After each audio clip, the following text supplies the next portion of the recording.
Wedding ഇടയ്ക്ക് എടുത്ത് നാട്ടിൽ പോയി റൂമൊക്കെ വെക്കേറ്റ് ചെയ്തു. നാട്ടിൽ പോയതിന് ശേഷം അച്ഛൻ്റെ ഒപ്പം ഞാൻ നിന്ന് നോക്കി. ആൻഡ് അതും വർക്കൗട്ട് ആവണി.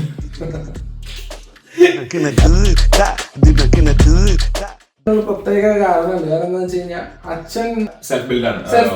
അച്ഛന്റെ ശരികൾ എന്ന് പറഞ്ഞാൽ അച്ഛന്റെ മാത്രം ശരികളാണ്. എല്ലാവർക്കും റിലേറ്റ് ചെയ്ത് പോകാൻ പറ്റുമെന്ന് പറഞ്ഞാൽ പെട്ടെന്നൊരു മില്ലിനിയല് ഞാൻ എന്റെ ഒരു പ്രായത്തിൽ അച്ഛൻ ഞാൻ ഓരോന്ന് പറയുമ്പോൾ അച്ഛൻ അത് ഇഷ്ടമാവണമെന്നില്ല, അച്ഛൻ പറയണത് എനിക്ക് ഇഷ്ടമാവണമെന്നില്ല. അപ്പൊ ഞങ്ങൾ അസ്വസ്ഥരാണ്.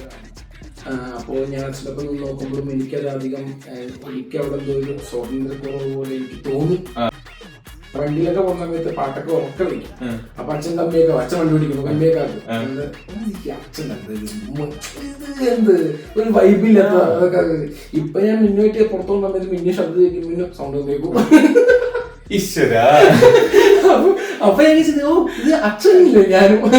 ഒരു സമയത്ത് ആ ഒരു പ്രായത്തിൽ എല്ലാ മക്കൾക്കും തോന്നുന്ന ഒരു കാര്യമാണ് നമ്മൾ എന്റെ ഫ്രിക്ഷൻ ഞാൻ അച്ഛനൊത്ത് പോകുന്നില്ല എന്നുള്ളത്. പക്ഷെ നമ്മൾ വളർന്നു വരുന്ന നമ്മുടെ അച്ഛനായിട്ട് തന്നെയാണ്. ഇപ്പൊ ഞാൻ ചിന്തിക്കുമ്പോ ഞാൻ അച്ഛൻ തന്നെയാണ്. വലിയ വ്യത്യാസമൊന്നുമില്ല. ഞാൻ ചെയ്യുന്നത് അച്ഛൻ വണ്ടി ചെയ്യുന്ന കാര്യങ്ങളാണ്. ഞാൻ അച്ഛൻ തന്നെയാണെന്നാണ് ഇപ്പോഴും ഞാൻ മനസ്സിലാക്കുന്നതാ. ലൈക്ക് അതാണ് അതിന്റെ ഒരു പൊരുള്.